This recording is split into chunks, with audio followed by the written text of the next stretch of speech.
નમસ્કાર વિદ્યાર્થી મિત્રો, ઓનલાઈન પ્લેટફોર્મ ઉપર આપ સૌનું હાર્દિક સ્વાગત છે. હું છું ઋત્વિક ખોડભાયા અને આજે આપણે ડિસ્કસ કરવા જઈ રહ્યા છીએ રિનલ સિસ્ટમના ડિસઓર્ડર વિશે. પ્રીવિયસ લેક્ચરની અંદર આપણે એનાટોમી એન્ડ ફિઝિયોલોજીકલ પાર્ટ છે એ કમ્પ્લીટ કરેલો હતો રિનલ સિસ્ટમનો. હવે આપણે એના ડિસઓર્ડર તરફ આગળ વધીએ, like nephrotic syndrome, nephritic syndrome, BPH, benign prostate hypertrophy, એવા ઘણા બધા ડિસઓર્ડર આપણે આ ચેપ્ટરની અંદર ડિસ્કસ કરવાના છે.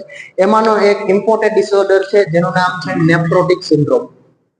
Nephrotic syndrome.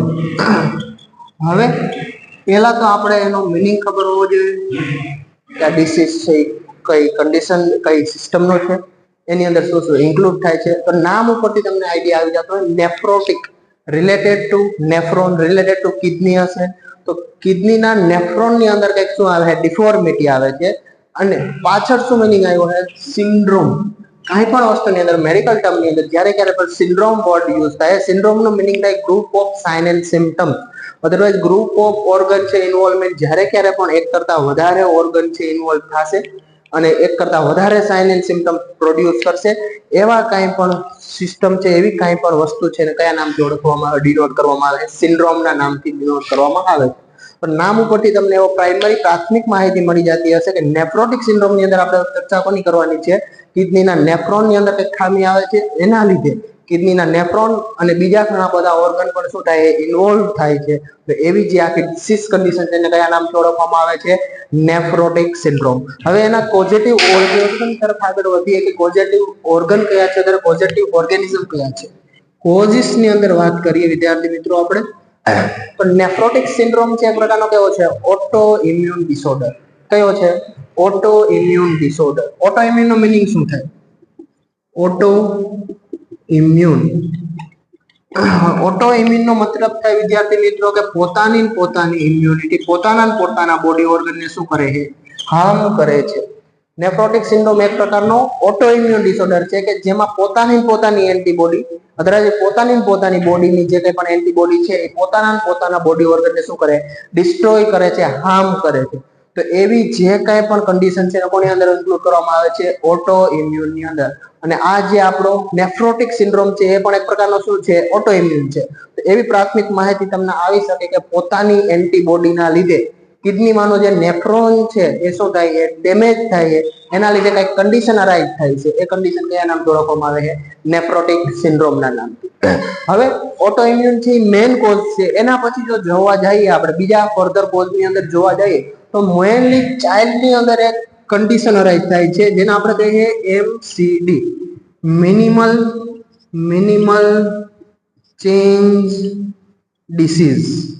કયા નામથી ઓળખવામાં આવે છે વિદ્યાર્થી મિત્રો, મિનિમલ ચેન્જ ડિસીઝ. જે સેકન્ડ કોઝ છે. મેઇન કોઝ તમે જોઈ શકો કયો છે, ઓટો ઇમ્યુન છે. સેકન્ડ કોઝ અને મોસ્ટ કોમનલી કોની અંદર જોવા મળે છે, પીડિયાટ્રિક પેશન્ટની અંદર, ચાઇલ્ડની અંદર most common in paedia. Otherwise paediatric કાંઈ પણ પેશન્ટ છે એવા પીડિયાટ્રિક પેશન્ટની અંદર શું જોવા મળે, મોસ્ટ કોમનલી આ ડિસીઝ કન્ડિશન જોવા મળે છે. એનો કોઝ કયો છે, MCD, મિનિમલ ચેન્જ ડિસીઝ. અને મિનિમલ ચેન્જ ડિસીઝ પણ એક પ્રકારની ઓટો ઇમ્યુન ડિસીઝ છે. તો મેઇનલી જે કોઝિસ છે, તો કોઝિસની અંદર મેઇનલી બે જોયા છે, એક તો ઓટો ઇમ્યુન અને બીજું કયું આવે છે, minimal change disease. Auto immune નો મિનિંગ થાય છે કે પોતાની એન્ટીબોડી પોતાના ઓર્ગનને શું કરે, ડિસ્ટ્રોય કરે છે. અને મિનિમલ ચેન્જ ડિસીઝ પણ એક પ્રકારની ઓટો ઇમ્યુન ડિસીઝનો શું છે, પાર્ટ છે. અને મેઇનલી જે મિનિમલ ચેન્જ ડિસીઝ છે કોની અંદર જોવા મળશે, પીડિયાટ્રિક પેશન્ટ અથવા ચાઇલ્ડની અંદર. નેફ્રોટિક સિન્ડ્રોમનો મેઇન કોઝ કારણ તમે કહી શકો કયું હોઈ શકે, MCD, મિનિમલ ચેન્જ ડિસીઝ. હવે એના કોઝિસ જોયા પછી આપણે કોની વાત કરવાની થાય છે વિદ્યાર્થી મિત્રો, પેથોફિઝિયોલોજી. તો કઈ રીતના નેફ્રોટિક સિન્ડ્રોમ શું થઈ શકે, ડેવલપ થઈ શકે, વન બાય વન શું આવી શકે, કઈ રીતના એ પ્રોગ્રેસ કરી શકે. તો એ બધી વસ્તુ આપણે કોની અંદર ઇન્ક્લુડ કરવાના છીએ, પેથોફિઝિયોલોજીની અંદર. તો પેથોફિઝિયોલોજી કોની પેથોફિઝિયોલોજી વિદ્યાર્થી મિત્રો, નેફ્રોટિક સિન્ડ્રોમની. કઈ રીતના અરાઇઝ થાય છે અને કઈ રીતના કન્ડિશન છે એ એન્ડ સુધી પહોંચે છે, આખી વન બાય વન મેથડ વેની અંદર આપણે જે જોવાની છે એને કયા નામથી ઓળખશું, પેથોફિઝિયોલોજી. કઈ રીતના માઇક્રો ઓર્ગેનિઝમ એન્ટર થાય છે, કયા ઓર્ગન સુધી થાય છે, એ ઓર્ગન કઈ રીતના ડેમેજ કરે છે, અને કઈ રીતના સાઇન એન્ડ સિમ્પટમ્સ પ્રોડ્યુસ કરે, એ આખા પાથવેને કયા નામથી ઓળખવામાં આવે, પેથોફિઝિયોલોજી. હવે due to immunity, otherwise auto immune cause, due to auto immune cause. હવે ઓટો ઇમ્યુન કોઝ કોઈ પણ હોય શકે વિદ્યાર્થી મિત્રો. કાંઈ પણ પરિસ્થિતિના લીધે તમારી જે બોડીની ઇમ્યુન સિસ્ટમ છે હાઇપર એક્ટિવ થઈ ગઈ. તમારા બોડીની ઇમ્યુન સિસ્ટમ હાઇપર એક્ટિવ થવાના લીધે તમારા બોડીના ઓર્ગનને શું કરવા માંડી? ડેમેજ કરવા માંડી.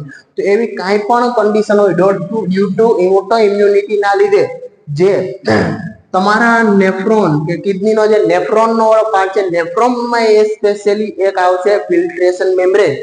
એને શું કરશે? ડેમેજ. કોને ડેમેજ કરશે વિદ્યાર્થી મિત્રો? Damage of filtration membrane. Filtration membrane. હવે આ પેથોફિઝિયોલોજી ની અંદર એક વર્ડ આવ્યો છે કે શું આવ્યો છે? Filtration membrane.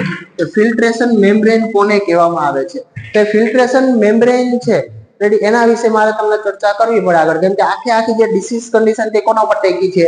ફિલ્ટ્રેશન મેમ્બ્રેન ઉપર અને એની ડિફોર્મિટીની ઉપર. તો અહીંયા હું સાઈડની અંદર તમને ડાયાગ્રામ દ્વારા જો કંઈક વસ્તુ ડ્રો કરીને દેખાડું તો પ્રીવિયસ લેક્ચરની અંદર આપણે ચર્ચા કરી હતી કે આવી રીતના એક કેપ્સ્યુલ હશે.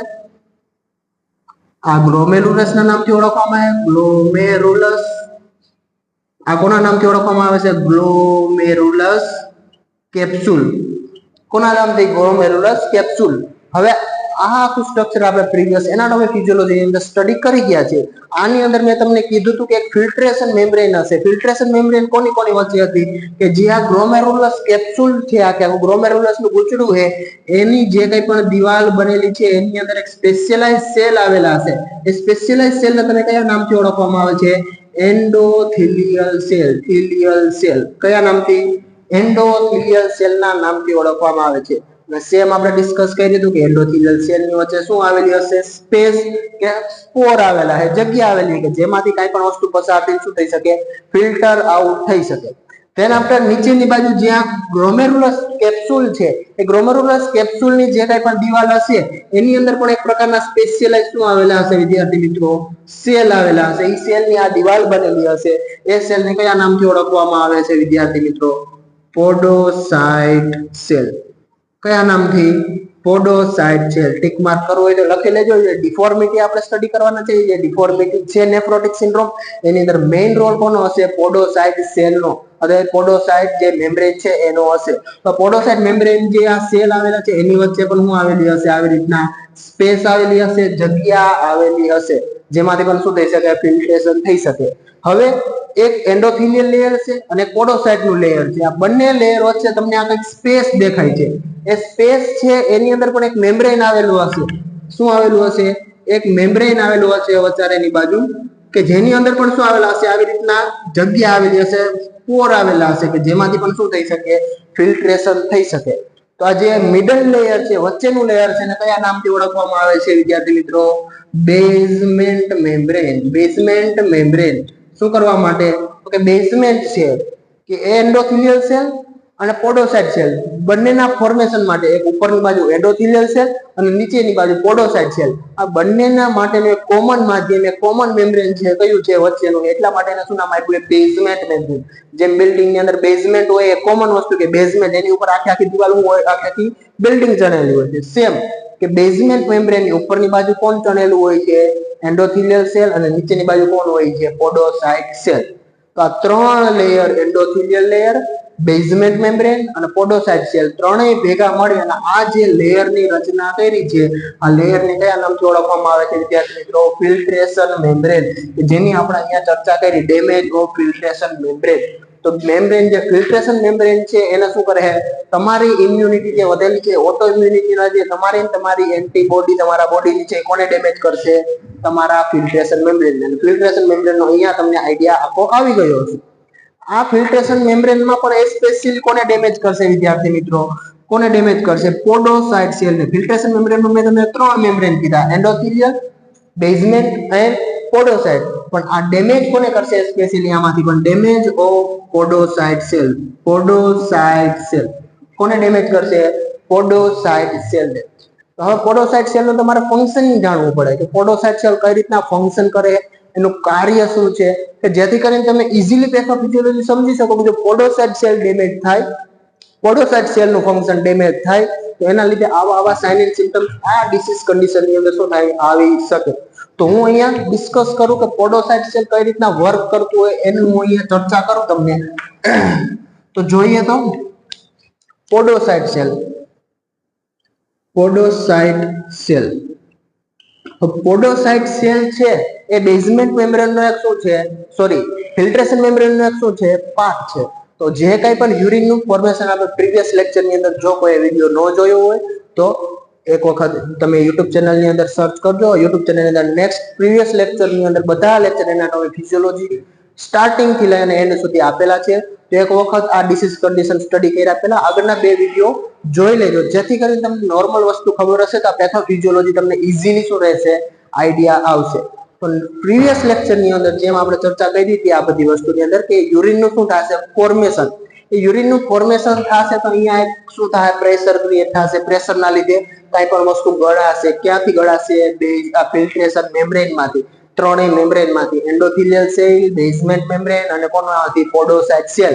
આ ત્રણેયમાંથી કાંઈ પણ વસ્તુ 1 બાય 1 ગારણ થાય અને પછી ક્યાં આવશે તમારા નેફ્રોનના પીસીટી ની અંદર આવશે. ક્લિયર થઈ ગયું વિદ્યાર્થી મિત્રો? તો જ્યારે ક્યારે પણ આ ત્રણેય લેયર છે ભેગા મળીને શું કરે છે ફિલ્ટ્રેશન નું કામ કરે છે. હવે ફિલ્ટ્રેશન ની અંદર કાંઈ પણ વસ્તુ પહેલા એન્ડોથેલિયલ લેયર, પછી બેઝમેન્ટ મેમ્બ્રેન અને લાસ્ટ ની અંદર પોડોસાઇટ સેલ પાસે ફિલ્ટર આઉટ થવા માટે જશે. પોડોસાઇટ સેલ છે એનો નેચર કેવો હશે વિદ્યાર્થી મિત્રો? નેચર ની અંદર કેવા છે પોડોસાઇટ સેલ હશે? એ નેગેટિવલી ચાર્જ હશે. કેવા ચાર્જ હશે? નેગેટિવલી ચાર્જ હશે. અને પોડોસાઇટ સેલ પાસે શું પ્રેઝન્ટ હશે? પ્રેઝન્ટ ફૂટ પ્રોસેસ. શું પ્રેઝન્ટ હશે? ફૂટ પ્રોસેસ. ફૂટ પ્રોસેસ એટલે એવી પ્રોસેસ લાઈક તમે જેલીફિશ વિદ્યાર્થી મિત્રો જોયું હોય, સ્ટારફિશ તમે જોયું હોય તો આવી રીતના સ્ટારફિશ હશે. સ્ટારફિશ ની અંદર શું છે? આ એક ફૂટ લાઈક સ્ટ્રક્ચર દેખાશે. સેમ પોડોસાઇટ સેલ પાસે પણ આવી રીતના શું હશે? ફૂટ આવી રીતના ફૂટ હશે. જે આપણે અહીંયા મેન્શન કર્યું ફૂટ પ્રોસેસ, તો એ સેમ આ ફૂટ પ્રોસેસ હશે. ના ફૂટ પ્રોસેસ પાસે કેવો ચાર્જ હશે વિદ્યાર્થી મિત્રો? નેગેટિવલી ચાર્જ હશે. આ ફૂટ પ્રોસેસ છે કેવા ચાર્જ હશે? નેગેટિવલી ચાર્જ હશે. હવે આ ફૂટ પ્રોસેસ છે એ કામ શું કરે છે કે તમારા બોડીની અંદર જે નેગેટિવલી ચાર્જ વસ્તુ છે લાઈક આલ્બ્યુમિન, લાઈક કેવી આવશે? આલ્બ્યુમિન. જે આલ્બ્યુમિન છે એ પણ નેગેટિવલી ચાર્જ છે. આલ્બ્યુમિન વસ્તુ શું છે કે આલ્બ્યુમિન છે એ તમારા પ્લાઝમા બ્લડ ની અંદર 2 કમ્પોનેન્ટ હશે, બ્લડ સેલ અને પ્લાઝમા. પ્લાઝમા ની અંદર પણ 3 કમ્પોનેન્ટ હશે, water component, plasma protein and other component. એમાંનો જે પ્લાઝમા પ્રોટીન છે એની અંદર આલ્બ્યુમિન, ગ્લોબ્યુલિન અને ફાઇબ્રિન વજન 3 કમ્પોનેન્ટ હશે. તો આલ્બ્યુમિન છે એ કોનું કમ્પોનેન્ટ છે? Plasma protein. પ્લાઝમા પ્રોટીન છે એનો એક આલ્બ્યુમિન કમ્પોનેન્ટ છે. અને આલ્બ્યુમિન નું તમારે પહેલા તો વર્ક જાણવું પડે. તો એક થોડી ઘણી ચર્ચા આપણે કોના વિશે કરી લઈએ? આલ્બ્યુમિન વિશે, કે તમારા બોડીમાં શું વર્ક કરે, જેથી કરીને આગળની પેથોફિઝિયોલોજી તમને સમજાઈ શકે. હવે આલ્બ્યુમિન છે એ કામ શું કરે છે? આલ્બ્યુમિન છે એ કામ કરશે શું કરશે? ઓન્કોટિક પ્રેશર. ઓન્કોટિક પ્રેશર શું કરશે વિદ્યાર્થી મિત્રો? એ ઓન્કોટિક પ્રેશર છે મેન્ટેન કરશે. ક્યાં મેન્ટેન કરશે ઓન્કોટિક પ્રેશર? તો કે તમારા બ્લડ ની અંદર એક પ્રેશર આવેલું હશે, osmotic pressure, ઓન્કોટિક pressure, hydrostatic pressure, આવા ઘણા બધા પણ પ્રેશર એની અંદર આવેલા હોય છે. તો આ પ્રેશરનો કોણ મેન્ટેન કરે છે? આલ્બ્યુમિન. રેડી? તો ઓન્કોટિક પ્રેશર ની હું તમને ચર્ચા કરવા જાઉં તો ઓન્કોટિક પ્રેશર કોને કહેવાય છે વિદ્યાર્થી મિત્રો? તો બ્લડ વેસલ ની અંદર, આ તમારી બ્લડ વેસલ છે, બ્લડ વેસલ ની અંદર શું આવેલા હશે? કમ્પોનેન્ટ જે કંઈ પણ ઇલેક્ટ્રોલાઇટ છે, વોટર છે, અધર વેસ્ટ પ્રોડક્ટ છે, તે બધા શું કરતા હશે? માનો કે આ પોટેશિયમ છે, આ સોડિયમ છે, આ વોટર છે, તો એ બધા પ્રેશર મારતા હશે. કાંઈક ને કાંઈક શું કરતા હશે? પ્રેશર મારતા હશે. કોના માટેનું પ્રેશર મારતા હશે? તો પોટેશિયમ પણ બ્લડ વેસલની બહાર નીકળવાની ટ્રાય કરતું હશે, સોડિયમ પણ બ્લડ વેસલની બહાર નીકળવાની ટ્રાય કરતું હશે, વોટર પણ બ્લડ વેસલની બહાર નીકળવા માટે કાંઈક ને કાંઈક હાઇડ્રોસ્ટેટિક જે પ્રેશર તમે કહો છો એ વોટર દ્વારા લગાવવામાં આવતું હશે બ્લડ વેસલની બહાર નીકળવા માટે. જો કાંઈ પણ એવું પ્રેશર તમારા બ્લડ વેસલની અંદર નહીં હોય કે આ બધા કમ્પોનેન્ટને પકડીને બ્લડ વેસલની અંદર એકઠું કરી રાખે, તો આ બધા કમ્પોનેન્ટ તમારા બ્લડ વેસલની શું નીકળી જશે? બહાર નીકળી જશે. આ બધા જે સોડિયમ, પોટેશિયમ, વોટર અથવા એવા કાંઈ પણ ઇલેક્ટ્રોલાઇટ જે કાંઈ પણ કમ્પોનેન્ટ છે એને તમારા બોડીની અંદર, તમારા બ્લડ વેસલની અંદર સંગ્રહિત કરી રાખવા માટે એક જગ્યાએ સ્થિર બ્લડ વેસલની બહાર ના નીકળી જાય એના માટે જે જવાબદાર વસ્તુ છે એ કોણ છે? આલ્બ્યુમિન. કોણ છે? આલ્બ્યુમિન. આલ્બ્યુમિન શું કરશે વિદ્યાર્થી મિત્રો? બધાને એકહારે શું કરશે? ખેંચી રાખશે. વોટરને પોતાની તરફ ખેંચશે, સોડિયમને, પોટેશિયમને અને બીજા કઈ પણ વેસ્ટ પ્રોડક્ટ જે શું કરે, પ્રેશર ક્રિએટ કરે, એ બધાને એકહારે શું કરશે? પોતાની તરફ ખેંચી રાખશે. પોતાની તરફ ખેંચી રાખશે, જેથી કરીને બ્લડ વેસલની બારોબાર કાંઈ પણ કમ્પોનેન્ટ ના હોય. તો મેઇન કામ શું છે આલ્બ્યુમિનનું? તમારા બોડીની અંદર ઓન્કોટિક પ્રેશર મેન્ટેન કરવાનું કામ કોણ કરે છે? આલ્બ્યુમિન કરે. અને આલ્બ્યુમિન પણ ચાર્જ કેવો હોય છે? નેગેટિવલી ચાર્જ હોય છે. તો હવે આ વસ્તુ તમને દેખાડું કે નેગેટિવલી શું હોય છે? ચાર્જ હોય છે. અને પોડોસાઇટ સેલ પણ આપણા કેવા હોય છે? નેગેટિવલી ચાર્જ હોય છે. તો જ્યારે ક્યારે પણ મેં તમને અહીંયા બતાવ્યું હતું ફિલ્ટ્રેશન મેમ્બ્રેન ની અંદર કાંઈ પણ વસ્તુ છે એ ગારણ માટે પહેલા ક્યાં જશે? Endothelial cell, than after basement membrane, અને લાસ્ટ ની અંદર કોની પાસે જશે? પોડોસાઇટ સેલ પાસે. જો હું તમને વ્યૂ સ્ટ્રક્ચર પાછું બતાવું આવી રીતના કે ગ્લોમેરુલસ હતું એક અને બાઉમેન કેપ્સ્યુલ હતું. બાઉમેન કેપ્સ્યુલ ની અંદર હવે જેમ જેમ અહીંયા એક લેયર હતું એને શું નામ આપ્યું હતું તમે? Endothelial layer. અહીંયા જે હતું એને શું નામ આપ્યું હતું? Basement membrane. અને લાસ્ટ અહીંયા હતું એને તમે શું નામ આપ્યું હતું? પોડોસાઇટ સેલ. શું નામ આપ્યું હતું? પોડોસાઇટ સેલ. હવે પોડોસાઇટ સેલ હવે કાંઈ પણ વસ્તુ અહીંયા પ્રેશર ક્રિએટ થયું, લાઈક આલ્બ્યુમિન અહીંયા આવ્યું. આલ્બ્યુમિન શું કર્યું? અહીંયા આવ્યું. આલ્બ્યુમિન આવ્યું એટલે પ્રેશરના લીધે અહીંયા એન્ડોથેલિયલ સેલ એન્ડોથેલિયલ મેમ્બ્રેન માંથી શું થઈ ગયું? ગારણ થઈ ગયું, ફિલ્ટ્રેશન થઈ ગયું. ધેન આફ્ટર અહીંયા આવ્યું, અહીંયા બેઝમેન્ટ મેમ્બ્રેન માંથી પણ એ શું થઈ ગયું? ફિલ્ટર થઈ ગયું. બેઝમેન્ટ મેમ્બ્રેન માંથી ફિલ્ટર થાય અને ક્યાંથી ફિલ્ટર થવા ગયું? પોડોસાઇટ સેલ પાસેથી ફિલ્ટર થવા માટે ગયું આલ્બ્યુમિન. પણ પોડોસાઇટ સેલ કેવા છે? નેગેટિવલી ચાર્જ છે.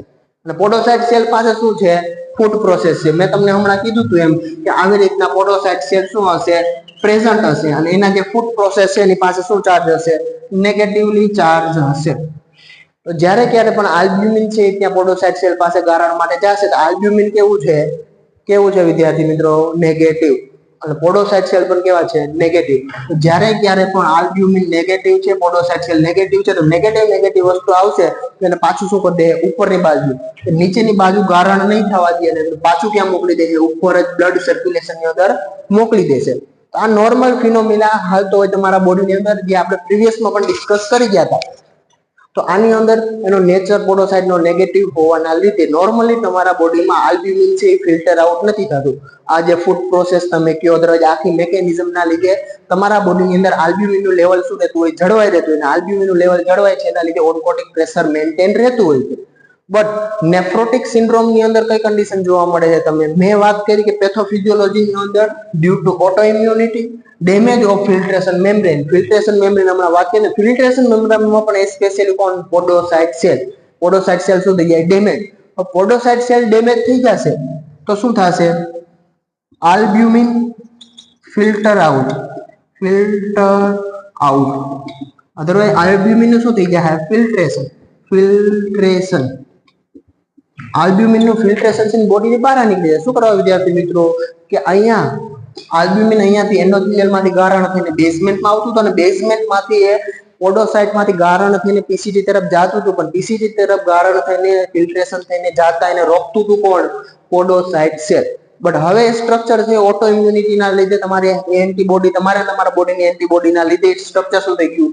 ડેમેજ થઈ ગયું. તો આલ્બ્યુમિનને યુરિનની અંદર અથવા યુરિનમાં જવા માટે કોઈ એવું સ્ટ્રક્ચર નથી કે એને રોકી શકે. એટલા માટે શું થઈ જાય? પોડોસાઇટ સેલ ડેમેજ થવાના લીધે આલ્બ્યુમિન શું થાય? ફિલ્ટર આઉટ થાય. આલ્બ્યુમિન ફિલ્ટર આઉટ થશે એટલે યુરિનની અંદર શું જોવા મળશે? યુરિનની અંદર પ્રેઝન્ટ કોણ હશે વિદ્યાર્થી મિત્રો? આલ્બ્યુમિન. યુરિનની અંદર શું પ્રેઝન્ટ આવશે? આલ્બ્યુમિન. અને યુરિનની અંદર આલ્બ્યુમિન પ્રેઝન્ટ આવશે તો હમણાં જ આપણે ચર્ચા કરી આલ્બ્યુમિન એક કોનો પાર્ટ છે? પ્લાઝમા પ્રોટીનનો. ઇન ધ શોર્ટ કે આલ્બ્યુમિન એક પ્રકારનું શું છે? પ્રોટીન છે. તો જ્યારે ક્યારે પણ યુરિનની અંદર શું આવશે? આલ્બ્યુમિન. અધરવાઇઝ યુરિનની અંદર શું આવશે? પ્રોટીન આવશે. તો એને કયા નામથી આપણે ડિનોટ કરશું? Protein urea. કયા નામથી વિદ્યાર્થી મિત્રો? પ્રોટીન યુરિયાના નામથી ડિનોટ કરશું. તો જ્યારે ક્યારે પણ કદાચ તમે સ્ટડી કર્યું હોય, વાંચ્યું હોય તો નેફ્રોટિક સિન્ડ્રોમ ની અંદર તમે ડેફિનેશન જોયું હોય તો નેફ્રોનના ડેમેજ થવાના લીધે જ્યારે ક્યારે પણ બોડીની અંદર પ્રોટીન યુરિયાની ડિસીઝ કન્ડિશન અરાઇઝ થાય એને તમે શું નામ આપ્યું હતું? નેફ્રોટિક સિન્ડ્રોમ કીધું હતું. તો આ કન્ડિશન આખી નેફ્રોટિક સિન્ડ્રોમ ની અંદર પ્રોટીન્યુરિયા કઈ રીતના અરાઇઝ થાય છે એની આખી શું હતી, મેકેનિઝમ હતી પેથોફિઝિયોલોજી. તો વન બાય વન આપણે જોયું કે first of all due to autoimmunity, because કે નેફ્રોટિક સિન્ડ્રોમ કેવી કન્ડિશન છે, ઓટોઇમ્યુન છે. તો ઓટોઇમ્યુનિટીના લીધે તમારી બોડીની એન્ટીબોડી ડેમેજ કોને કર્યું, ફિલ્ટ્રેશન મેમ્બ્રેન.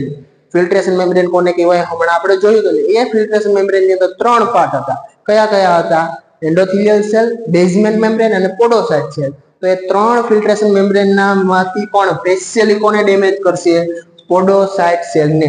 જે શું કેવા હતા, નેગેટિવલી ચાર્જ હતા. એ પોડોસાઇટ સેલ છે ડેમેજ થવાના લીધે, હમણાં આપણે આખી પેથોફિઝિયોલોજી પોડોસાઇટ સેલ ની સમજ્યા. એ નેગેટિવલી ચાર્જ છે, એની પાસે ફૂડ પ્રોસેસ છે, જેના લીધે એવું કોઈ પણ નેગેટિવ ચાર્જ વાળું સબસ્ટન્સ છે ને યુરિન ની અંદર જાતું અટકાવે, અધરવાઇઝ ફિલ્ટર આઉટ થતું કોણ અટકાવે છે, પોડોસાઇટ સેલ, જે બેઝમેન્ટ મેમ્બ્રેન ના પાર્ટ છે. અને આલ્બ્યુમિન પણ એક નેગેટિવલી ચાર્જ છે. તો નોર્મલી તમારા યુરિન ની અંદર આલ્બ્યુમિન પ્રોટીનનું માત્રા કોઈ દિવસ પ્રેઝન્ટ નથી હોતી, બીકોઝ કે પોડોસાઇટ સેલ એને પાછા ક્યાં નાખી દે, સર્ક્યુલેશનમાં. નેફ્રોટિક સિન્ડ્રોમમાં પોડોસાઇટ સેલ ડેમેજ થવાના લીધે આલ્બ્યુમિન પણ શું થવા માંડે છે વિદ્યાર્થી મિત્રો, ફિલ્ટર આઉટ થવા માંડે. ફિલ્ટર આઉટ થઈને યુરિન ની અંદર શું થાય, પ્રેઝન્ટ થાય છે. અને યુરિન ની અંદર જ્યારે ક્યારે પણ આલ્બ્યુમિન આવશે, તો આલ્બ્યુમિન એક પ્લાઝ્મા પ્રોટીનનો પાર્ટ છે, અને પ્લાઝ્મા પ્રોટીન એક પ્રકારનું પ્રોટીન છે. એટલા માટે યુરિન છે એની અંદર આલ્બ્યુમિન પ્રેઝન્ટ હોવાના લીધે કઈ કન્ડિશન થી આપણે એને ડિનોટ કરશું, પ્રોટીન યુરિયાના લીધે. તો main sign and symptom nephrotic syndrome નો કયો જોવા મળશે તમને, પ્રોટીન યુરિયા. તો અહીંયા સુધી આઈ થિંક તમને બધાને ક્લિયર હશે. ફર્સ્ટ ઓફ નેફ્રોટિક સિન્ડ્રોમ કોને કહેવાય. પોઝિટિવ એજન્ટ ની અંદર 2 જોયા હતા, ઓટોઇમ્યુનિટી, અને ચાઇલ્ડ ની અંદર એમસીડી, મિનિમલ ચેન્જ ડિસીઝ કરીને ઓટોઇમ્યુન કન્ડિશન આવે, એ ચાઇલ્ડ ની અંદર જોવા મળે છે. એના પછી વન બાય વન એની પેથોફિઝિયોલોજી જોઈ. પેથોફિઝિયોલોજી પછી આવે એના સાઇન એન્ડ સિમ્પટમ્સ. કે પેથોફિઝિયોલોજી તમે આખી સ્ટડી કરી ગયા છો. નેફ્રોટિક સિન્ડ્રોમ ની અંદર કયા કયા સાઇન એન્ડ સિમ્પટમ્સ, કે તમારી પાસે કોઈ નેફ્રોટિક સિન્ડ્રોમ વાળો કોઈ પેશન્ટ આવ્યું તો કેવા કેવા એની અંદર શું જોવા મળશે, સાઇન એન્ડ સિમ્પટમ્સ. તો સાઇન એન્ડ સિમ્પટમ્સ ની અંદર એક તો first of all main sign and symptom nephrotic syndrome નો કયો આવશે વિદ્યાર્થી મિત્રો, પેથોફિઝિયોલોજી ની અંદર જ આપણે જોયો કયો આવશે, પ્રોટીન યુરિયા. કે યુરિન ની અંદર શું જોવા મળશે, પ્રોટીન યુરિયા પ્રેઝન્સ જોવા મળશે કોનું, પ્રોટીનનું. તો આ એક એનો શું છે, મેઇન સાઇન એન્ડ સિમ્પટમ છે કોનો, નેફ્રોટિક સિન્ડ્રોમ નો. ધેન આફ્ટર વાત કરી આપણે, કઈ વાત કરી હતી કે આલ્બ્યુમિન છે એ ફિલ્ટર આઉટ થઈ ગયું. આલ્બ્યુમિન ફિલ્ટર આઉટ થવાના લીધે બોડી માંથી શું થાય, બ્લડ માંથી કોણ બહાર નીકળી ગયું, આલ્બ્યુમિન.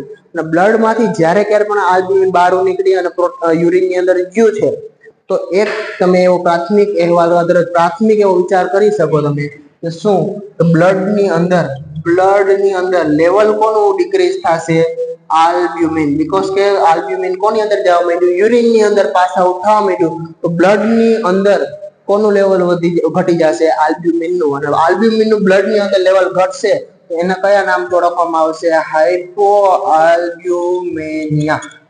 કયા નામથી, હાઇપો આલ્બ્યુમિનિયા ના નામથી ઓળખવામાં આવશે. તો આ સેકન્ડ સાઇન એન્ડ સિમ્પટમ થઈ ગયો.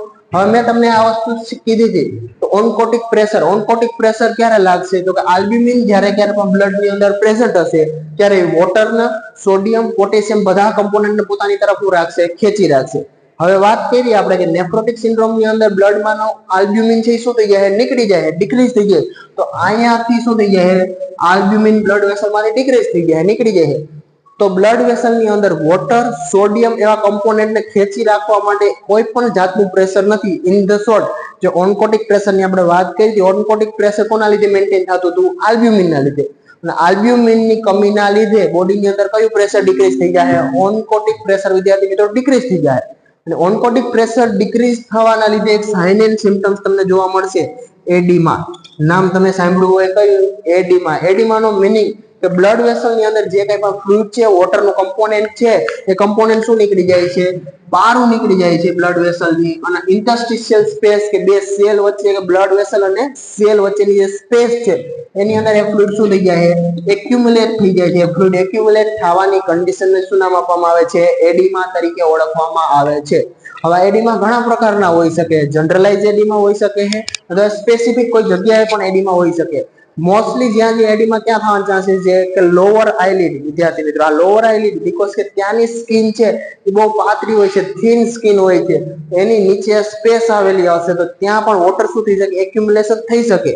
અધરવાઇઝ તમે એક પેરિટોનિયલ કેવિટી નામ સાંભળ્યું હોય તો પેરિટોનિયલ કેવિટીની અંદર પણ શું થઈ શકે છે, ફ્લુઇડનું એક્યુમ્યુલેશન થઈ શકે અને પેરિટોનિયલ કેવિટીમાં જ્યારે ક્યારે પણ ફ્લુઇડનું એક્યુમ્યુલેશન થશે ત્યારે એને એક નામથી ઓળખવામાં આવશે, એસાઇટિસ. કયા નામથી? એસાઇટિસ. કયા નામથી વિદ્યાર્થી મિત્રો? એસાઇટિસના નામથી ઓળખવામાં આવશે. એસાઇટિસનો મીનિંગ એ થશે કે જ્યારે ક્યારે પણ બ્લડ વેસલમાંનું ફ્લુઇડ અને જે વોટર છે એ કમ્પોનન્ટ બ્લડ વેસલમાંથી બહાર નીકળી તમારી જે પેરિટોનિયલ કેવિટી છે એ પેરિટોનિયલ કેવિટીની અંદર શું થઈ એક્યુમ્યુલેટ થઈ જશે. એવી કન્ડિશનને કયા નામથી ઓળખવામાં આવશે? એસાઇટિસ. હવે એસાઇટિસ છે એ ઘણી એવી કન્ડિશન બીજી કન્ડિશનમાં પણ જોવા મળે, લાઈક લીવર સિરોસિસ, કે જે પેશન્ટ વધારે પડતું આલ્કોહોલ કન્ઝ્યુમ કરે એવા પેશન્ટને લીવર શું થઈ ગયા છે? ડિક્રીઝ. સોરી, એવા પેશન્ટને લીવર શું થઈ ગયા છે? ડેમેજ. અથવા લીવર શું થઈ ગયા છે? કામ કરતું બંધ થઈ જાય, વર્ક એનું ફંક્શનિંગ બંધ થઈ જાય. જેના લીધે લીવર જ શું બનાવે છે? તમારા જે પ્લાઝ્મા પ્રોટીન કીધું, આલ્બ્યુમિન એક પ્લાઝ્મા પ્રોટીન છે. તો આલ્બ્યુમિન છે એ બધા પ્લાઝ્મા પ્રોટીનનું પ્રોડક્શન કોણ કરે? લીવર કરે. જો લીવર ડેમેજ થઈ જાય તો આલ્બ્યુમિનનું પ્રોડક્શન બંધ થઈ જાય. આલ્બ્યુમિનનું પ્રોડક્શન બંધ થઈ જાય તો સેમ આ કન્ડિશન અરાઇઝ થશે. બ્લડ વેસલની અંદર આલ્બ્યુમિનની ડેફિશિયન્સી આવશે. બ્લડ વેસલમાં આલ્બ્યુમિનની ડેફિશિયન્સી આવવાના લીધે જે કઈ પણ વોટર કમ્પોનન્ટ છે એ બ્લડ વેસલની બહાર નીકળી જાય અને એડિમાની કન્ડિશન અરાઇઝ કરશે. અને જ્યારે ક્યારે પણ આખા બોડીની અંદર એડિમા ક્રિએટ થશે, આખા બોડીમાં એડિમા જોવા મળશે, જનરલાઇઝ એડિમા છે એને એક નામથી ડિનોટ કરવામાં આવે છે, એના સાર્કા. કયા નામથી વિદ્યાર્થી મિત્રો? એના સાર્કાના નામથી ડિનોટ કરવામાં આવે છે. અને એના પછી જ્યારે ક્યારે પણ પેરિટોનિયલ કેવિટીમાં જો ફ્લુઇડ એક્યુમ્યુલેશન થઈ જાય એડિમાના લીધે તો એ જે પેરિટોનિયલ કેવિટીમાં ફ્લુઇડના એક્યુમ્યુલેશનને પણ એક નામથી ઓળખવામાં આવે. કયા નામથી? એસાઇટિસના નામથી ડિનોટ કરવામાં આવે. તો હવે આ કન્ડિશન તમે જોઈ છે કે એની અંદર પ્રોટીનયુરિયા થાય છે, બ્લડ ની અંદર આલ્બ્યુમિન ઓછી હાઇપોઆલ્બ્યુમિનિયા થાય છે, એડિમા થાય છે અને શું થાય? એસાઇટિસ થાય. એડિમા થાય છે એનો મિનિંગ મેં કીધું હોય કે વોટર છે, સોડિયમ છે, કમ્પોનન્ટ કેવા નીકળે? બ્લડ વેસલની બહાર નીકળી જાય. વોટર કમ્પોનન્ટ છે, બ્લડ છે એમાંથી બહાર નીકળે, બ્લડ વેસલની બહાર નીકળી જાય. તો બ્લડ વેસલની અંદર વોટર કમ્પોનન્ટ છે, વોટર છે, બ્લડનું વોલ્યુમ છે કેવું થશે? ઓછું થાય. કેમ કે વોટર બ્લડની અંદર મોસ્ટ કમ્પોનન્ટલી કોણ હશે? મોસ્ટલી કોનું કમ્પોનન્ટ હશે? વોટર. અને વોટર જ બ્લડની બહાર નીકળી ગયું છે તો બ્લડનું વોલ્યુમ ઓટોમેટિકલી શું થઈ જાય? ડાઉન થઈ જશે. તો આવી કન્ડિશનની અંદર બીજો એક સાઇન સિમ્પટમ તમે લખી શકો, હાઇપોવોલેમિયા. વોલેમિયા, હાઇપોવોલેમિયાનો સેમ મિનિંગ એ થાય કે બોડીની અંદર જે વોટર હતું, બ્લડ વેસલની અંદર જે બ્લડ વોટર હતું એ બ્લડ વેસલની બહાર નીકળી ગયું છે, જેના લીધે બ્લડ વેસલની અંદર કોનું? વોટર અધરવાઇઝ બ્લડનું કમ્પોનન્ટ કેવું થઈ ગયું? ઓછું થઈ ગયું. તેના આપણે કયા નામથી ડિનોટ કર્યું? તે હાઇપોવોલેમિયા. અને હાઇપોવોલેમિયાની કન્ડિશન અરાઇઝ થશે તો હાઇપોવોલેમિયાના લીધે તમારી રાસ સિસ્ટમ એક્ટિવેટ થશે અને રાસ સિસ્ટમ એક્ટિવેટ થવાના લીધે શું થશે? તમારું બ્લડ પ્રેશર પહેલા તો શું થશે? નોર્મલ આવશે. બ્લડ પ્રેશર શું આવશે? નોર્મલ આવશે. બ્લડ પ્રેશર નોર્મલ આવશે પણ કન્ડિશન નેફ્રોટિક સિન્ડ્રોમ જ્યાં સુધી ટ્રીટ નહીં થાય ત્યાં સુધી આલ્બ્યુમિનનું લેવલ કન્ટિન્યુઅસલી તમારા બોડીમાં ધીરું ધીરું ઓછું ઓછું રહેવાનું છે, જેના લીધે કન્ટિન્યુઅસલી હાઇપોવોલેમિયાની સિચ્યુએશન અરાઇઝ થશે. એટલા માટે જ્યારે ક્યારે હાઇપોવોલેમિયાની સિચ્યુએશન અરાઇઝ થાય, રાસ સિસ્ટમ એક્ટિવેટ થશે અને બ્લડ પ્રેશર તમારું શું કરશે? નોર્મલ કરશે, બ્લડનું વોલ્યુમ નોર્મલ કરશે. પણ એક ટાઈમ એવો આવશે કન્ટિન્યુઅસલી હાઇપોવોલેમિયાની કન્ડિશનના લીધે કન્ટિન્યુઅસલી રાસ સિસ્ટમ એક્ટિવેટ થવાના લીધે લેટર ઓન કઈ કન્ડિશન અરાઇઝ થશે? હાઇપરટેન્શન. કઈ કન્ડિશન? હાઇપરટેન્શન કન્ડિશન અરાઇઝ થશે. પણ આ કન્ડિશન કઈ હશે? Letter on. વિદ્યાર્થી મિત્રો, લેટર ઓન હશે. લેટર ઓન મીન્સ કે પાછળથી. નેફ્રોટિક સિન્ડ્રોમ છે એની સ્ટાર્ટિંગ ની અંદર હાઇપરટેન્શન નહીં જોવા મળે, પણ નેફ્રોટિક સિન્ડ્રોમ બહુ ક્રોનિક કન્ડિશન થઈ જાય, બહુ લાંબા ટાઈમથી કન્ડિશન હશે તો લાસ્ટ ની અંદર તમને શું જોવા મળશે? હાઇપરટેન્શન ની કન્ડિશન જોવા મળશે. તો પહેલા વખત હાઇપોવોલેમિયા થશે, પછી રાસ સિસ્ટમ એક્ટિવેટ થવાના લીધે એક ટાઈમે શું થાય? બ્લડ પ્રેશર નોર્મલ થઈ જાય. પણ કન્ટિન્યુઅસલી રાસ સિસ્ટમ એક્ટિવેટ થવાના લીધે અને કન્ટિન્યુઅસલી હાઇપોવોલેમિયાની કન્ડિશન થવાના લીધે શું થાય? એક ટાઈમે લેટર ઓન કે પાછળથી ક્રોનિક કન્ડિશનમાં તમને શું જોવા મળશે? હાઇપરટેન્શનની કન્ડિશન અરાઇઝ થશે. તો આ એના શું હતા? Sign and symptom. Sign and સિમ્પટમમાં ફર્સ્ટ પ્રોટીનયુરિયા જોયો, બીજો હાઇપોઆલ્બ્યુમિનિયા, ત્રીજો કયો જોયો છે આપણે? એડિમા, ચોથો એસાઇટિસ, પાંચમો જોયો છે હાઇપોવોલેમિયા અને લાસ્ટ ની અંદર જોયું છે બ્લડ પ્રેશર નોર્મલ હશે કાં તો કેવું હશે? હાઇપરટેન્શનની કન્ડિશન પેશન્ટની અંદર અરાઇઝ થઈ ગયેલી તમને જોવા મળશે. તો આ શું હતું એના સાઇન એન્ડ સિમ્ટમ્સ. વિદ્યાર્થી મિત્રો, સાઇન એન્ડ સિમ્ટમ્સ પછી એના શું જાય ડાયગ્નોસ્ટિક ઇવાલ્યુએશન તરફ જો આપણે આગળ વધીએ કે કેવા કેવા તમે ડાયગ્નોસિસ આની અંદર કરી શકો પરફોર્મ. તો ફર્સ્ટ ઓફ ઓલ આવે છે ડાયગ્નોસિસ. ડાયગ્નોસિસ હવે કાંઈ પણ રિનલ સિસ્ટમ રિલેટેડ છે એટલે ડાયગ્નોસિસ તમારે કરવાના થતા હશે. મેઇનલી એક આઈડિયા તમને પ્રાઇમરી આવી ગયો હશે, કાં તો યુરિનનું સેમ્પલ કલેક્ટ કરવાનું થતું હશે, એવું જ કાંઈક વસ્તુ ડાયગ્નોસિસ ની અંદર કરવાની થતી. ડાયગ્નોસિસ ની અંદર તમને ખબર છે એક વસ્તુ શું થાય છે કે પ્રોટીન છે એ કોની અંદર પ્રેઝન્ટ આવે છે યુરિન ની અંદર. મેઇન સાઇન એન્ડ સિમ્પટમ્સ કયો હોય પ્રોટીન યુરિયા. તો પ્રોટીન યુરિન ની અંદર પ્રોટીનની પ્રેઝન્સ છે કે નહીં એ તમારે પહેલા તો ચેક કરવું જોઈએ. તો એ ચેક કરવા માટે એક તો તમે શું કરશો કન્ડિશન છે એની અંદર યુરિન આરએમ. કઈ યુરિન આરએમ. હવે યુરિન રૂટીન એન્ડ માઇક્રો કરીને ડાયગ્નોસ્ટિક ઇવાલ્યુએશન બે આવશે. યુરિન આરએમ પણ હોઈ શકે, યુરિન સીએસ પણ હોઈ શકે. જ્યારે ક્યારે પણ યુરિનના સેમ્પલનું તમારે કલ્ચર કરાવવાનું હશે તો એને તમે કયા ડાયગ્નોસિસ ની અંદર કન્સિડર કરશો યુરિન સીએસ. પણ જ્યારે ક્યારે પણ તમારે યુરિનનો જસ્ટ ખાલી નોર્મલ અપિયરન્સ કેવો છે કલર, યુરિન ની અંદર કયા કયા કમ્પોનન્ટ પ્રેઝન્ટ છે, યુરિન ની અંદર ગ્લુકોઝનું લેવલ કેટલું છે, યુરિન ની અંદર પ્રોટીનનું લેવલ કેટલું છે, આ બધા નોર્મલ જે વેલ્યુ છે એ જાણવા માટે તમારે ટેસ્ટ પરફોર્મ કરવાનો થશે. તો એ ટેસ્ટ કયો હશે તમારો urine routine and micro. Routine નો મિનિંગ કે રૂટીન એનો કલર કેવો છે, એની સ્મેલ કેવી છે. માઇક્રો મીન્સ કે એની અંદર પ્રોટીન માઇક્રોસ્કોપિક કાંઈ પણ સબસ્ટન્સ છે, પ્રોટીન છે, ગ્લુકોઝ છે, કેટલા અમાઉન્ટની અંદર પ્રેઝન્ટ છે. આ બંને વસ્તુ ચેક કરવા માટે જે ડાયગ્નોસિસ છે શું છે તમારો urine routine and micro urine RM. એના દ્વારા તમને શું ખબર પડશે કે પ્રોટીનનું લેવલ એની અંદર કેટલું છે ખબર પડશે. ધેન આફ્ટર ફર્ધર ડાયગ્નોસિસ તરફ તમે જાઓ રેડી તો આવશે ડીપસ્ટિક ટેસ્ટ. કઈ ટેસ્ટ આવશે વિદ્યાર્થી મિત્રો ડીપસ્ટિક ટેસ્ટ. ડીપસ્ટિક ટેસ્ટ એટલે હોસ્પિટલની અંદર એક ડબ્બી આવશે, એક કીટ આવશે. એ કીટ ની અંદર શું આવશે એ કીટ ની અંદર એક લાઈક શું હશે સ્વેબ લાઈક અધરવાઇઝ એક પટ્ટી આવેલી હશે એક સેમ્પલ માટે કે તમે જે યુરિન કલેક્ટ કરો એ યુરિન ની અંદર તમારે પટ્ટી છે એને શું કરવાનું છે સ્વેબ ને અંદર ડુબાડવાની છે. લાઈક હું તમને ડ્રો કરીને બતાવું અહીંયા તો આવી રીતના શું આવેલી હશે એક પટ્ટી હશે, પેપરની પટ્ટી હશે. એ પટ્ટીને તમારે શું કરવાની છે કે યુરિન નું આ બાઉલ છે, માનો કે આ કઈ પણ સેમ્પલ છે આ યુરિન નું તમે કલેક્ટ કર્યું એની અંદર આ પટ્ટીને શું કરી તમે ડુબાડી છે. ડિપસ્ટિક ની જે કઈ પણ સ્ટિક છે એક પ્રકારની પટ્ટી કયો કે સ્ટિક કયો એ સ્ટિક ને આવી રીતના યુરિન જે કન્ટેનર છે એની અંદર તમે શું કરી ડુબાડી યુરિન કન્ટેનર ની અંદર ડુબાડી અને એને તમારે પછી શું કરવાનું છે બારી કાઢી અને એની અંદર કલર કોડિંગ આપેલા હશે. તમે બારી કાઢશો, હવે માનો કે આ તમે સ્ટિક છે ને બારી કાઢી યુરિન માંથી ડુબાડી, હવે તમે એનું એનાલાઇસિસ કર્યું તો તમને એની અંદર જોવા મળ્યું કે આવી રીતના કાળો કલર છે, આવી રીતના બ્લુ કલર છે, એવી રીતના રેડ, યલો, પિંક એવી રીતના કલર કોડિંગ આવેલા છે. અને એ કલર કોડિંગ છે એ પ્રોટીન યુરિયા છે કેટલા અમાઉન્ટ ની અંદર છે +2 પ્રોટીન યુરિયા છે, +3 પ્રોટીન યુરિયા છે. એ વસ્તુ એની અંદર ડિનોટ કરે. અધરવાઇઝ યુરિન ની અંદર પ્રોટીન નું પ્રમાણ કેટલું છે લાઈક તમે લિટમસ પેપર જોયા હોય કે એસિડ છે બેઝ છે ચેક કરવા માટે કે જે ભૂરા લિટમસ પત્ર છે રેડી એ લિટમસ પત્ર પોતાનું શું કરે કલર ચેન્જ કરે. તો એના અકોર્ડિંગ તમે સમજી શકો કે આ એસિડ સબસ્ટન્સ છે કે બેઝ સબસ્ટન્સ છે. તો સેમ આ સ્ટિક ની અંદર પણ જ્યારે ક્યારે પણ તમે યુરિન ની અંદર સ્ટિક ડુબાડશો પાછી બહાર કાઢશો એટલે સ્ટિક ની અંદર કઈક કલર અપીરિયન્સ થાય. એ કલર છે એ કેટલા પ્રમાણની અંદર તમારા બોડીની અંદર પ્રોટીન યુરિયાની કન્ડિશન અરાઇઝ થઈ છે +2 +3 કે પ્રોટીન પ્રેઝન્ટ છે કે નથી એ ચેક કરવામાં હેલ્પફુલ થશે. તો જે કઈ પણ સેકન્ડ તમે કહી શકો સેકન્ડ કઈ આવશે તમારી ડિપસ્ટિક ટેસ્ટ. અને ડિપસ્ટિક ટેસ્ટ ની અંદર મોસ્ટલી પ્રોટીન યુરિયા જે નેફ્રોટિક સિન્ડ્રોમ છે નેફ્રોટિક સિન્ડ્રોમ ની અંદર +3 પ્રોટીન યુરિયા તમને જોવા મળશે. કયા ટાઈપનું પ્રોટીન યુરિયા +3 ટાઈપનું પ્રોટીન યુરિયા જોવા મળશે. ધેન આફ્ટર તમે થર્ડ તમે એના પછી ડાયગ્નોસ્ટિક ઇવાલ્યુએશન તરફ આગળ વધો તો થર્ડ ડાયગ્નોસ્ટિક ઇવાલ્યુએશન ની અંદર આવશે 24 અવર્સ યુરિન મોનિટરિંગ.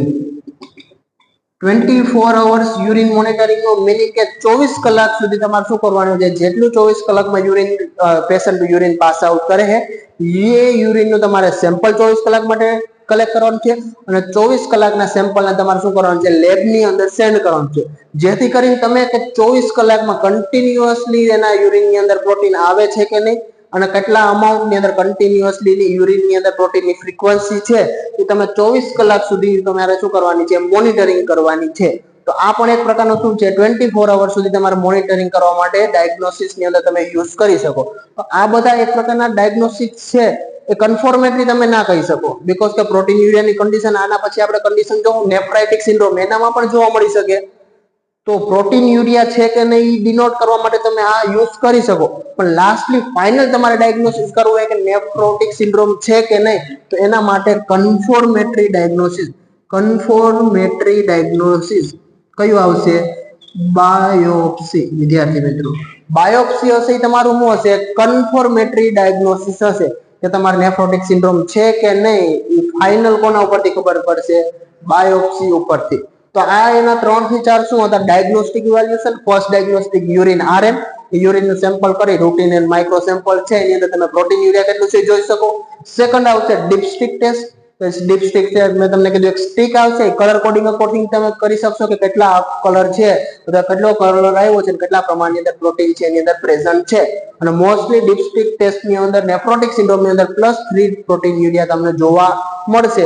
એના પછી 24 અવર્સ યુરિન મોનિટરિંગ, અને લાસ્ટ ની અંદર શું આવશે? તમારું કન્ફર્મેટરી આવશે, બાયોપ્સી આવશે. હવે ડાયગ્નોસ્ટિક ઇવેલ્યુએશન પછી એનું શું આવશે? લાસ્ટ ની અંદર મેનેજમેન્ટ. વિદ્યાર્થી મિત્રો, શું આવશે? મેનેજમેન્ટ. હવે મેનેજમેન્ટ તરફ આગળ વધીએ તો મેનેજમેન્ટ ની અંદર મેં તમને પહેલા જ કીધું છે કે જે કન્ડિશન છે, કન્ડિશન કઈ છે? તમારી ઓટો ઇમ્યુન કન્ડિશન છે. ઓટો ઇમ્યુન કન્ડિશન એટલે કેવી કન્ડિશન થાય કે તમારી બોડી તમારા બોડીના ઓર્ગનને શું કરે? હાર્મ કરે છે. તો તમે એવો પ્રાથમિક ખ્યાલ આવવો જોઈએ કે તમારી બોડી છે રેડી, એ તમારી બોડી છે એ શું કરે છે કે તમારા બોડી ઓર્ગનને ડેમેજ કરે છે. તો એને તમારે શું કરવાનું છે? પ્રિવેન્ટ કરવાનું છે. તો તમારી ઇમ્યુનિટીને પહેલા શું કરવું જોઈએ? ડાઉન કરવું જોઈએ. કેમ કે આની અંદર કન્ડિશન જ એ થાય કે હાઇપર ઇમ્યુનિટી છે, હાઇપર સ્ટિમ્યુલેશનના લીધે કંઈક વસ્તુ કંઈ ડેમેજ કરે. તો ફર્સ્ટ ઓફ ઓલ તમારે એવી મેડિકેશન આપવી જોશે જે મેડિકેશન શું કરી શકે? ઇમ્યુનિટીને ડાઉન કરી શકાય. તો એવી મેડિકેશન તમે શું નામ આપો છો? Immuno suppression. ઇમ્યુનોસપ્રેશન. હવે ઇમ્યુનોસપ્રેશન એટલે એવી મેડિકેશન જે તમારી ઇમ્યુનિટીને શું કરશે? ડાઉન કરશે. હવે તમે નામ સાંભળ્યું હોય તો સ્ટીરોઇડ મેડિકેશન, કોર્ટિકોસ્ટીરોઇડ છે. જે કોર્ટિકોસ્ટીરોઇડ છે તમારી ઇમ્યુનિટીને શું કરશે? ડાઉન કરશે. તો આની અંદર નેફ્રોટિક સિન્ડ્રોમની અંદર જે કંઈ પણ બેસ્ટ મેડિકેશન છે અથવા ફર્સ્ટ લાઇન ડ્રગ છે એ કયા આવશે? ઇમ્યુનોસપ્રેશન. અને ઇમ્યુનોસપ્રેશનની અંદર પણ તમારે જો નામ યાદ રાખવાનું હોય તો પ્રેડનિસોલોન. કઈ આવશે? પ્રેડનિસોલોન. પ્રેડનિસોલોન છે એક પ્રકારની શું છે? ઇમ્યુનો સપ્રેશન મેડિકેશન છે. તમારી ઇમ્યુનિટીને શું કરશે? સપ્રેસ કરશે. જેથી કરીને ઇમ્યુનિટી સપ્રેસ થશે તો તમારા બોડી ઓર્ગનને ડેમેજ થતી શું કરશે? અટકાવશે. તો ફર્સ્ટ ડ્રગ ઓફ ચોઇસ તમે કહી શકો, અધરવાઇઝ એનું ડેફિનેટિવ મેનેજમેન્ટ આવશે. કયું આવશે? પ્રેડનિસોલોન આવશે. Immuno suppression medication. Than after જે કંઈ પણ મેડિકેશન આવશે બધી મેડિકેશન હશે કઈ હશે? સાઇન એન્ડ સિમ્પટમ્સ રિગાર્ડિંગ હશે. અધરવાઇઝ જે કંઈ પણ સિમ્પ્ટોમેટિક મેનેજમેન્ટ તમારે કરવાનું રહેશે. સેકન્ડ તમે કયો કે હાઇપરટેન્શનની કન્ડિશન હશે તો એન્ટી હાઇપરટેન્સિવ મેડિકેશન. એન્ટી હાઇપરટેન્સિવ તમે વાપરી શકો. બીટા બ્લોકર તમે નામ સાંભળ્યું હોય તો એટેનોલોલ, પ્રોપેનોલોલ. તો આવી મેડિકેશન છે એ એન્ટી હાઇપરટેન્સિવ મેડિકેશન તરીકે યુઝ કરી શકો. ધેન આફ્ટર આની અંદરથી તમારે શું આપ્યું છે? આલ્બ્યુમિન છે શું થઈ જાય? ડિક્રીઝ થઈ જાય. તો ઘણી કન્ડિશનની અંદર તમે શું આપી શકો? આલ્બ્યુમિનનું ઇન્ફ્યુઝન આપી શકો. પણ આલ્બ્યુમિનનું ઇન્ફ્યુઝન ત્યારે જ તમે આપી શકશો જ્યારે નેફ્રોટિક સિન્ડ્રોમની કન્ડિશન છે કેવી થઈ ગઈ હોય? તો કે રિઝોલ્વ આઉટ થઈ ગયું હોય. અધરવાઇઝ તમે ગમે એટલું બહારથી આલ્બ્યુમિન આપશો, નેફ્રોટિક સિન્ડ્રોમની કન્ડિશન છે તો એ કન્ટિન્યુઅસલી યુરિન મારફતે બહાર નીકળ્યા જ કરશે. તો પહેલા તમારે શું ટ્રીટ કરવાનું છે? નેફ્રોટિક સિન્ડ્રોમ ટ્રીટ કર્યા પછી એડીમા છે, એસાઇટિસ કન્ડિશન છે, બધી કોના લીધે થાય છે? હાઇપોઆલ્બ્યુમિનિયાને લીધે થાય છે. તો ઘણી વખત તમે હાઇપોઆલ્બ્યુમિનિયાને ટ્રીટ કરવા માટે તમે શું કરી શકો? આલ્બ્યુમિનનું શું કરી શકો? ઇન્ફ્યુઝન. શું કરી શકો? ઇન્ફ્યુઝન. વિદ્યાર્થી મિત્રો, આલ્બ્યુમિનનું ઇન્ફ્યુઝન તમે એને પ્રોવાઈડ કરી શકો. ધેન આફ્ટર તમે જોયું છે કે આની અંદર મોસ્ટલી બધી કન્ડિશન આપણે પ્રોટીન યુરિયા છે એ રિઝોલ્વ આઉટ કરવા માટે આલ્બ્યુમિન આપ્યું છે. પ્રેડનિસોલોન ડ્રગ ઓફ ચોઇસ છે. અને બાકી હાઇપરટેન્શનની કન્ડિશન અરાઇઝ થાય તો એન્ટી હાઇપરટેન્સિવ એ સિમ્પ્ટોમેટિક છે. પણ વન લાઈનની અંદર અધરવાઇઝ એક આન્સર તમારો બેસ્ટ મેનેજમેન્ટની અંદર કયો જશે? ડ્રગ ઓફ ચોઇસ કઈ જશે? તમારી પ્રેડનિસોલોન. વિદ્યાર્થી મિત્રો. તો આ તમારું શું હતું? મેનેજમેન્ટ. આની ઉપર તમારે જસ્ટ ખાલી મેડિકલ મેનેજમેન્ટ જ કરવાનું રહે. સર્જિકલ મેનેજમેન્ટ આની અંદર આપણે ઇન્ક્લુડ નથી થતું, બીકોઝ કે ઓટો ઇમ્યુન કન્ડિશન છે. રેડી? તો તમારે જસ્ટ શું કરવાનું છે? ઇમ્યુનિટીને સપ્રેસ કરવાની છે. ઇમ્યુનિટી સપ્રેસ થશે એટલે ઓટોમેટિકલી કન્ડિશન શું થઈ જાય? રિઝોલ્વ આઉટ થઈ જશે. બાકી સર્જિકલી તમે ગમે એટલી વસ્તુ આખું નેફ્રોન, કિડની તમે શું કરી નાખશો? કટ ડાઉન અધરવાઇઝ એને રિમૂવ કરશો તો પણ તમારી ઇમ્યુનિટી હાઈ હોવાને લીધે સેકન્ડ કિડનીને પણ શું કરી શકશે? અફેક્ટ કરી શકશે. તો આની અંદર સર્જિકલ મેનેજમેન્ટ કાંઈ પણ વસ્તુ નહીં થાય. આની અંદર જસ્ટ મેડિકલ મેનેજમેન્ટ થશે. ડ્રગ ઓફ ચોઇસ ની અંદર પ્રેડનિસોલોન રહેશે. લાસ્ટ ની અંદર મેઇન આવે છે તમારું શું આવશે? Nursing management. શું આવશે? Nursing management, otherwise nursing responsibility કયો, otherwise nursing management as a nursing staff તરીકે. બીકોઝ કે આ કન્ડિશન આખી આપણે સમજીએ. રેડી? એનું એઝ અ નર્સિંગ સ્ટાફ તરીકે આપણો રોલ શું હોઈ શકે? નર્સિંગ રોલ શું હોઈ શકે? તો નર્સિંગ રોલ ની અંદર હું જો તમને કહેવામાં આવે તો આપણે શું આવશે? સાઇન એન્ડ સિમ્પટમ્સ ઉપર જઈએ તો એક તો શું આવે છે? યુરિન ની અંદર શું આવે છે? પ્રોટીન યુરિયા આવે છે. તો તમારે શું કરવાનું છે? તો કે ડેઈલી શું કરવાનું છે? Monitoring protein urea. જે ડિસ્ટ્રિક્ટ ટેસ્ટ છે, ડિસ્ટ્રિક્ટ ટેસ્ટ વડે તમારે ડેઈલી શું કરવાનું છે? પ્રોટીન યુરિયાનું શું કરવાનું છે? મોનિટરિંગ કરવાનું છે. ધેન આફ્ટર પ્રોટીન યુરિયાનું મોનિટરિંગ થઈ ગયા પછી તમે મેનેજમેન્ટમાં તમે એને આપ્યું છે, આલ્બ્યુમિન આપ્યું છે, અધરવાઇઝ તમે જે કઈ વસ્તુ આપો છો તો એના લીધે કન્ડિશન કઈ રિઝોલ્વ થાય? એડીમાની કન્ડિશન, એસઆઈટીસ વાળી કન્ડિશન રિઝોલ્વ થશે. તો એ કન્ડિશન રિઝોલ્વ આઉટ થઈ કે નહીં એના માટે તમે નર્સિંગ સ્ટાફ તરીકે તમારું ઇવાલ્યુએશન, તમારો રોલ શું રહે? ડેઈલી તમારે શું કરવાનું છે? Abdominal growth monitoring, abdominal growth અથવા ગ્રોથ મોનિટરિંગ. હવે એબ્ડોમિનલ ગ્રોથ નો મીનિંગ શું થાય? એસઆઈટીસ ની કન્ડિશનમાં જેની એબ્ડોમિનલ બ્રીથ હશે શું થઈ ગઈ હશે વિદ્યાર્થી મિત્રો? વધી ગઈ હશે. એબ્ડોમિનલ બ્રીથ જ્યારે ક્યારે પણ ધીરે ધીરે તમે મેડિકેશન આપી છે, તમે જોયું છે કે આજે તમે એબ્ડોમિનલ બ્રીથ માપી છે 34 સેન્ટીમીટર હતી, કાલે તમે માપી છે તો એ 33.5 હતી, બીજા દિવસે પાછી માપી તો 33 થઈ. એનો મીનિંગ એમ થાય કે એસઆઈટીસ ની કન્ડિશન ધીરે ધીરે શું થવા માંડી? રિઝોલ્વ આઉટ થવા માંડી છે. તો આ જે કઈ પણ એબ્ડોમિનલ ગ્રોથ છે એ પણ તમારે શું કરવાનું છે? ડેઈલી મોનિટરિંગ કરવાની છે. અને જ્યારે ક્યારે પણ બોડીની અંદર એડિમાની કન્ડિશન આવશે, જનરલાઇઝ એડિમા, એના સારકારની કન્ડિશન આવશે તો એડિમાના લીધે બોડીનો વેઇટ શું થાય વિદ્યાર્થી મિત્રો? વધી જશે. તો ડેઈલી તમારે જે કઈ પણ પેશન્ટ છે એનો વેઇટ તમારે મોનિટરિંગ. જો આજ 40 કિલો હતો, કાલે મોનિટરિંગ કર્યું અને કાલે પાછો એનો વેઇટ કેટલો થઈ ગયો છે? 40 માંથી 42 કિલો થઈ ગયો. એનો મીનિંગ શું થયો છે? કે ફ્લુઇડ નું લેવલ બોડીમાં એડિમાના સ્વરૂપે શું થઈ ગયું? વધી ગયું છે. તો કન્ડિશન રિઝોલ્વ આઉટ નથી થઈ, અધરવાઇઝ કન્ડિશન કેવી થતી ગઈ? રસ્ટ થતી ગઈ, બગડતી ગઈ છે.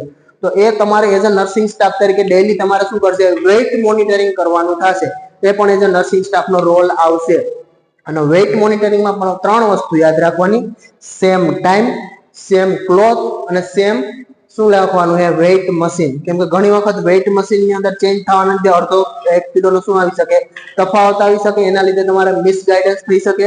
ક્લોથ ની અંદર પણ આજે માનો કે તમે નાઇટ ડ્રેસ ની અંદર કર્યું છે, કાલે તમે પેન્ટ અને એની રીતના કર્યું. અધરવાઇઝ ઘણી વખત તમે જોયું હોય તો લગ્ન ની અંદર જે છોકરીના લહેંગા હોય બહુ 5-5, 6-6 કિલો ના હોય, તો તમે એ કપડા પહેરીને માપો, નાઇટ ડ્રેસ પહેરીને માપો તો કપડાના વજનનો પણ એના ઉપર ફેર પડશે અને ટાઈમ ની અંદર પણ ફેર પડશે. ઘણી વખત તમે આફ્ટર મીલ, બિફોર મીલ તમારા વજન ની અંદર અડધા કિલોનો શું આવશે? ફરક આવશે. તો આ વસ્તુ અવોઇડ થાય, તમારું મિસ કાંઈ પણ વસ્તુ કેલ્ક્યુલેશન ના થાય તો એ અવોઇડ કરવાના લીધે જે વેઇટ મોનિટરિંગ તમે કરો છો એ વેઇટ મોનિટરિંગ કરવા માટે પણ તમારે 3 વસ્તુ: સેમ ટાઈમ, સેમ ક્લોથ અને સેમ મશીનનો યુઝ કરવાનો છે. અને ટાઈમલી ફોલોઅપ મેડિકેશન નું લેવાનું છે. અહીંયા સુધી આપણે આખી જે કન્ડિશન હતી એ નેફ્રોટિક સિન્ડ્રોમ વિશે એની ડેફિનેશન જોઈ. ડેફિનેશન જોયા પછી એનું શું જોયું વિદ્યાર્થી મિત્રો? આપણે કઈ રીતના પેથોફિઝિયોલોજી, કોઝિસ જોયા. કોઝિસ જોયા પછી આખી એની પેથોફિઝિયોલોજી જોઈ. પેથોફિઝિયોલોજી જોયા પછી ના sign and symptoms, sign and symptoms જોયા પછી એનું ડાયગ્નોસ્ટિક ઇવાલ્યુએશન જોયું. અને ડાયગ્નોસ્ટિક ઇવાલ્યુએશન પછી એનું મેનેજમેન્ટ, અને મેનેજમેન્ટ પછી એઝ અ નર્સિંગ સ્ટાફ તરીકે એનું નર્સિંગ મેનેજમેન્ટ શું હોઈ શકે એના વિશેની આપણે અહીંયા ચર્ચા કરી. તો આ આપણો શું હતો વિદ્યાર્થી મિત્રો? આખો નેફ્રોટિક સિન્ડ્રોમ ડિસીઝ કન્ડિશન હતી. Thank you so much.